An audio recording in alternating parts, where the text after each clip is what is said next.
Movie के start में plane को देखते हैं। इस प्लेन को कोई जख्मी आदमी चला रहा था। इस प्लेन के उतरने का कुछ पुलिस वाले वेट कर रहे थे। इस प्लेन से एक बच्चा बाहर आता है। बच्चे के हाथ में एक टेडी बियर था। ये बच्चे से कुछ पूछने की कोशिश करते हैं, लेकिन बच्चा इनको कुछ नहीं बताता क्योंकि वो डरा हुआ था। मूवी में इस बच्चे का पास दिखाया जाता है। इस बच्चे का नाम टोनी था। इसके साथ इसकी मदर भी होती है जिसे कैंसर था। ये दोनों कहीं जाने का सोचते हैं। इसकी मदर का ट्रीटमेंट हो रहा था। टोनी अपना सामान लेकर एयरपोर्ट पर पहले ही आ जाता है। इधर एयरपोर्ट में एक आदमी जिसका नाम फरीद है, वो टोनी की हेल्प करवाता है। टोनी की मदर काफी परेशान थी क्योंकि इसे अपना गुजरा हुआ टाइम याद आता है। वो अपने हस्बैंड के साथ गुजारे हुए टाइम को याद कर रही थी। ये बहुत अच्छी जिंदगी गुजार रहे थे। ये तीनों किसी जगह पर घूमने के लिए जाते हैं कि रास्ते में इनकी कार खराब हो जाती है। इसका हस्बैंड हेल्प लेने के लिए इधर उधर जाता है, मगर इसके बाद वो वापस नहीं आता, जिसकी वजह से टोनी की मदर काफी परेशान रहने लगी थी। मूवी को अब प्रेजेंट में दिखाया जाता है, जहाँ प्लेन में कुछ लोग अगवा करने के लिए आ गए थे। ये 6 आदमी थे। इनमें से एक आदमी प्लेन का सेकंड पायलट ही था।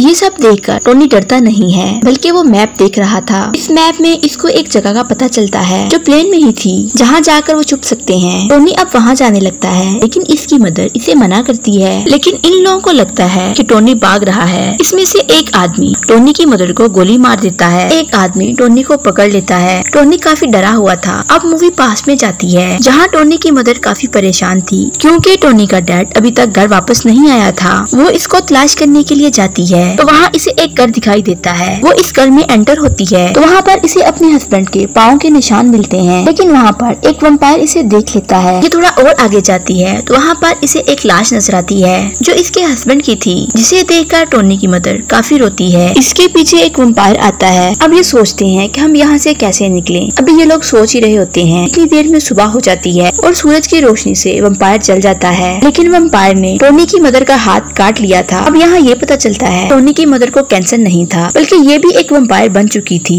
टोनी की मदर मरी नहीं थी। वो प्लेन के नीचे आ जाती है, जहाँ पर सामान रखा होता है। यहाँ पर 2 डॉग थे। टोनी की मदर को खून चाहिए था। वो एक डॉग को मारकर इसका खून पी लेती है, जिससे वो खुद को थोड़ा बेहतर फील करती है। टोनी की मदर पायलट के पास जाती है तो देखती है वो मरा हुआ था और प्लेन ऑटो पायलट पर लगा होता है। ये वापस प्लेन में आकर वहाँ बैठे हुए लोगों को बताती है पायलट मर चुका है। आप में से किसी को प्लेन चलाना आता है? इनमें से एक लड़का कहता है कि मुझे आता है। ये पायलट की सीट पर बैठ जाता है, जहाँ पर टोनी की मदर को अपना पास याद आता है। जब भी इसे किसी चीज की जरूरत होती थी, रात को घर से निकलती थी, क्योंकि अब ये भी एक वैम्पायर थी। अभी फिर से उस घर में जाती है जहाँ वैम्पायर ने इसे काटा था। वहाँ वैम्पायर का फादर था। वो इसकी तरफ गन रखता है। इधर सब हाईजैकर कहते हैं टोनी की मदर को मार देंगे, क्योंकि उनको पता चल गया था ये एक वैम्पायर है। टोनी इन सब की बातें सुन लेता है। ये अपनी मदर को बताने के लिए आता है। दूसरी तरफ फिर से एक हाईजैकर पायलट को मारने के लिए आता है। एक हाईजैकर टोनी की मदर के जिस्म से खून निकालता है। वो चल न सके, लेकिन टोनी देख लेता है और बंदूक हाईजैकर की तरफ करके गोली चलाता है कि वैम्पायर बंदूक का रुख जहाज की विंडो की तरफ कर देता है, जिसकी वजह से इसकी ऑक्सीजन कम हो जाती है। अगर प्लेन 10 मिनट तक नीचे ना उतरा तो सब लोग ऑक्सीजन कम होने की वजह से मारे जाएंगे। जो लड़का प्लेन को कंट्रोल कर रहा था वो वहीं मर जाता है। लेकिन एक हाईजैकर इस प्लेन को नीचे उतारने लगता है कि टोनी की मदर जल्दी से इस पर तेल डालकर इसे आग लगा देती है कि ये वैम्पायर जलकर मर जाए। ये सब वैम्पायर आग से ही जलकर मरेंगे। इतने में दूसरे वैम्पायर आकर आग बुझाकर इसे बचा लेते हैं। टोनी की मदर जब ऊपर जाती है तो सब लोगों को पता चल जाता है कि ये एक वैम्पायर है। सब लोग कहते हैं कि अब इसे हम मार देंगे। यहाँ पर इतने में फरीद आ जाता है। वो लोगों को वैम्पायर से दूर करता है। इनमें से एक मुसाफिर शूट कर देता है। टोनी की मदर गुस्से में आकर फरीद के जख्मी हाथ को काट देती है। ये एक लड़के को कहती है प्लेन को नीचे उतारो, क्योंकि जहाज के इंजन में ऑयल कम है। टोनी की मदर कैमरे में सब कुछ देख रही थी। ये बताती है कि सब वैम्पायर को मारना जरूरी है। पायलट प्लान करता है कि मुझे लगता है अब ब्लास्ट करना जरूरी है, लेकिन मसला ये था इसका रिमोट उस आदमी के पास था जो मर चुका था। टोनी की मदर कहती है कि मैं अपनी जान दे दूंगी। ये बात सुनकर टोनी परेशान होता है। वो कार्गो में जाकर रिमोट को तलाश कर लेता है। जब ये वापस आता है एक हाईजैकर इस पर हमला कर देता है, जिसकी वजह से इसकी लाइट गिर गई थी। टोनी की मदर फ्रीज से कहती है कि तुम मेरे बेटे का ख्याल रखना। ये पायलट को मारकर इसका खून पी लेती है ताकि इसमें पावर आ सके। फिर टोनी की मदर इसे बचाने के लिए आती है। वैम्पायर इस पर हमला करने लगता है। इतनी देर में टोनी की मदर इस पर हमला कर देती है, मगर वो वैम्पायर इससे ज्यादा पावरफुल वाला था। टोनी अपनी मदर को बचाने की काफी कोशिश करता है। ये वैम्पायर ब्लास्ट से डोर को खत्म कर देता है। है। टोनी की मदर इस वम्पायर को डोर से बाहर फेंक देती है। वम्पायर टोनी को खींचने लगता है। फ्रीद प्लेन का रुख सूरज की रोशनी की तरफ कर देता है, जिससे वम्पायर जलकर मर जाता है। टोनी की मदर की कंडीशन ठीक नहीं थी। टोनी डॉक्टर को 6 वम्पायर के बारे में बताता है कि वो सब मर गए हैं, मगर फ्रीद वम्पायर नहीं है। लेकिन कोई भी इसकी बात पर यकीन नहीं करता। ये इसे इंजेक्शन लगा देते हैं ताकि वो सो सके। फ्रीद कहता है कि वो बेकसूर है। ये पुलिस वालों से कहता है कि मुझे शूट कर दो, लेकिन पुलिस वाला सब मुसाफिरों को आजाद कर देता है। वहीं एक पुलिस वाला फ्रीद को अपने साथ ले जाता है। पुलिस ने सीसीटीवी कैमरे में देख लिया था कि वम्पायर क्या कर रहे थे। टोनी एम्बुलेंस से निकलकर प्लेन की तरफ जाता है। टोनी अपनी मदर को देखकर रोता है। इसका कंट्रोल खुद पर नहीं रहता। फिर ये रिमोट को प्रेस कर देता है, जिससे प्लेन तबाह हो गया था। पुलिस वाले फ्रीद को आजाद कर देते हैं, क्योंकि इनको पता चल गया था कि वो प्लेन को क्यों ब्लास्ट कर रहा था। इस प्लेन में कोई मुसाफिर नहीं था, बल्कि सारे वम्पायर थे। आखिर में दिखाया जाता है फ्रीद अच्छा इंसान था। टोनी और फ्रीद अब आपस में मिलकर रहते हैं और ऐसे मूवी का एंड हो जाता है। अगर आप लोगों को हमारी वीडियो पसंद आ रही है तो आपसे एक रिक्वेस्ट है,